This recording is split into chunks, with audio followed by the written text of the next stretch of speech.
La fille maigre au visage de fer est partie prendre son couteau. Elle suit un homme qui a une maison. Cela se voit tout de suite. Le chien vient voir Moussa de temps à autre. La fille maigre au visage de fer ne s'en aperçoit pas. C'est très difficile d'apprendre à se cacher. C'est parfois une question de survie. C'est plus facile ici, avec les arbres. Moussa est content d'avoir trouvé ce bois, parce que son rêve s'évanouit peu à peu. L'Angleterre, c'est le paradis à ce que l'on dit. L'Italie, c'est l'enfer. La France, c'est le purgatoire. Moussa a lu la Bible, mais il s'est bien caché d'en parler aux compagnons de route. S'intéresser à une autre religion que celle qui est imposée, c'est dangereux.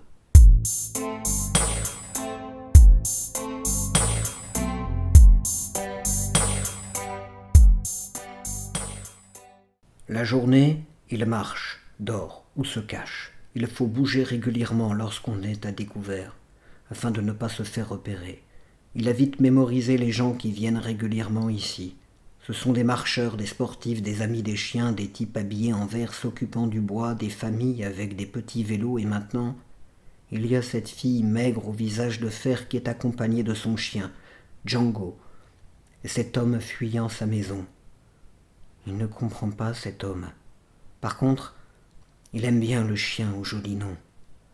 La fille maigre au visage de fer parle toute seule. Elle n'est pas comme tout le monde.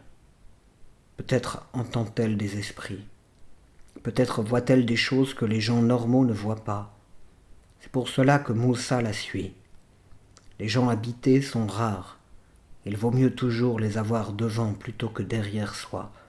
Son oncle était un peu dans le vaudou. Il lui a expliqué tout cela.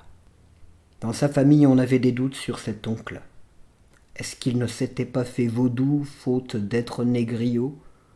Tout le monde raconte, mais chez les griots, la parole est un art sacré.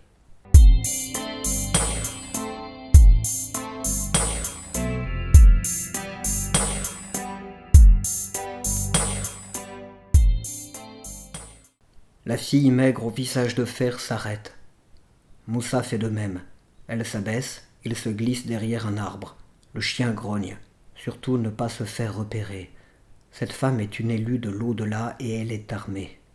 Une voix se fait entendre, celle de l'homme que la fille maigre au visage de fer poursuit sans doute. Un moment suspendu, puis la marche reprend, au même rythme.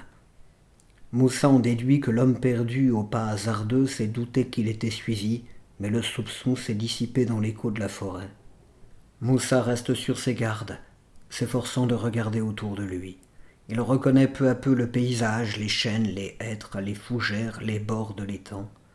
La zone des arbres coupés n'est pas bonne pour lui, trop proche des chemins tracés bien droits et bien larges où déambulent les promeneurs. Il ne peut se résoudre à l'approcher, mais s'il rebrousse chemin, il perd ces deux curieux personnages.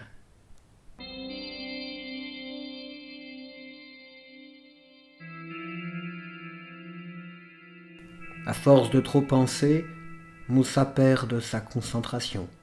Une branche craque plus fort que les autres, il s'affale aussitôt dans un tapis de fougères, de lierre et d'orties. Le chien aboie, un autre aussi. Une voix de femme forte résonne dans le bois. Le petit jeu touche à sa fin.